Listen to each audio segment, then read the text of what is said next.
हम सबको बड़ा आश्चर्य हुआ जब सीज फायर की जो घोषणा है वो अमेरिकी राष्ट्रपति ने करी।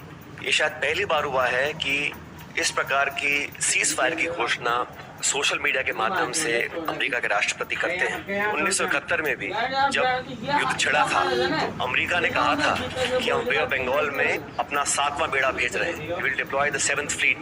That's what the Americans said. But despite that, the then government in Indira ji went ahead and did what was in a supreme national interest. आज हम उनको याद करते हैं कि वो नेतृत्व ऐसा था जहाँ पर नेशनल इंटरेस्ट को सबसे ऊपर रखा गया।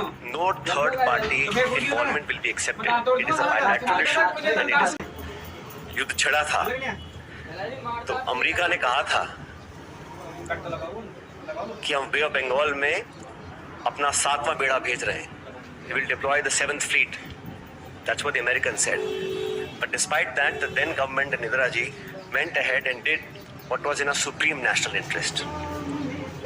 आज हम उनको याद करते हैं कि वो नेतृत्व ऐसा था जहां पर नेशनल इंटरेस्ट को सबसे ऊपर रखा गया। आज भी आपको याद होगा जब पार्लियामेंट पर आक्रमण हुआ था, वाजपेयी जी प्रधानमंत्री थे, सोनिया गांधी जी नेता प्रतिपक्ष थी। सदन के बटन पर उन्होंने खड़े होकर कहा था कि भारत, पूरा देश, पूरा विपक्ष सरकार के साथ है, जो भी उचित कदम उठाना है उसको उठाएं और निसंकोच उठाएं, हम आपके साथ रहेंगे। उन्हीं परंपराओं को कायम रखते हुए प्रमुख विपक्षी दल कांग्रेस पार्टी और तमाम दलों ने, चाहे वो खड़गे जी हों, राहुल गांधी जी हों, हम सब ने सरकार को पूरा समर्थन दिया था। लेकिन इस प्रकार जो सीज फायर की घोषणा अमेरिकी राष्ट्रपति करते हैं, कुछ घंटे के बाद उसको वेरीफाई पाकिस्तान और इंडिया करते हैं, तो कहीं ना कहीं इस कश्मीर मुद्दे पर भी जो स्टेटमेंट्स आए अमेरिका की तरफ से, उस पर सरकार को अपना पक्ष रखना चाहिए, क्योंकि ये बायलैटरल इशू है। इसका अंतर्राष्ट्रीयकरण करने की जो कोशिश की जा रही है इस पूरे प्रकरण के माध्यम से, मैं इसको ठीक नहीं समझता हूं। एक विशेष सत्र पार्लियामेंट का बुलाना चाहिए और कम से कम 1994 का जो रेजोल्यूशन था उसको दोबारा अडॉप्ट करें और देश के सामने स्पष्ट तरीके से कहा जाए कि no third party involvement will be accepted. It is a bilateral issue and it is India's and Pakistan issue and no country including America should have a space to intervene in a bilateral issue. अब तक हमारे पिछले कई दशकों की जो foreign policy थी, जो स्टेटेड पॉलिसी थी, वो बड़ी स्पष्ट थी।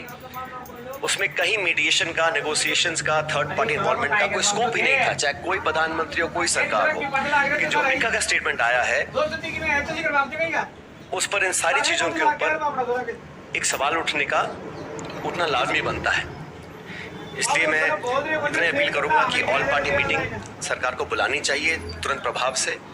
और हमारे सैनिकों ने पिछले दिनों में जो कर दिखाया है, मुझे लगता है कि उस पर हम सबको बड़ा फख्र है, बड़ा नाज है। और हमारी सेनाओं का जो बल, जो ताकत, जो शौर्य, जो वीरता, जो कार्यकुशलता, जो प्रिसिशन, जिस जाबाजी से उन्होंने मजा चखाने का काम। साथियों, जब ये घोषणा मीडिया के माध्यम से, और मैं सिर्फ उन बातों को रखना चाहता हूं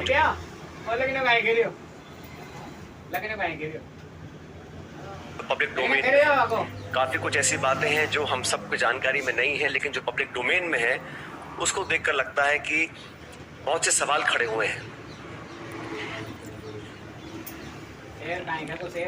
अमेरिका का 2 दिन पहले कहना कि it is none of our business, उसके बाद secretary of state, vice president, US president सबसे पहले घोषणा करते हैं कि सीज फायर हो रहा है, उसके बाद पाकिस्तान और भारत भी सीज फायर का ऐलान करते हैं। ये जो मीडिएशन है इसको क्या भारत सरकार ने एक्सेप्ट किया है और किन कंडीशंस पे इस प्रकार की घोषणा अमेरिका ने करी है, ये बहुत बड़ा सवाल है। उसमें कश्मीर का जिक्र किया गया है। सेक्रेटरी स्टेट ने बोला है कि एक न्यूट्रल साइट पर कश्मीर के मुद्दे को, और कितना गलत अमेरिका के राष्ट्रपति जी ने कहा कि हजारों साल पुराना ये मुद्दा है। वो भूल गए कि 76 साल पहले ये एक ही देश था, कोई मसला नहीं था, लेकिन उन्होंने कश्मीर के मुद्दे को उठाया। और मुझे लगता है कि ये इंडिया पाकिस्तान को हाइफनेट करने की दोबारा कोशिश की गई है। IMF का बेल आउट करना, पहले भी बैक चैनल डिस्कशंस होते होंगे, डिप्लोमेसी का अपना एक रोल है दुनिया के हर कोने में, लेकिन इस प्रकार वॉशिंगटन से सीज फायर की अगर घोषणा होती है तो कई सवाल खड़े करता है। भारतीय थल सेना के पूर्व जनरल्स ने भी जो बातें बोली हैं उस पर भी हमको ध्यान देना चाहिए।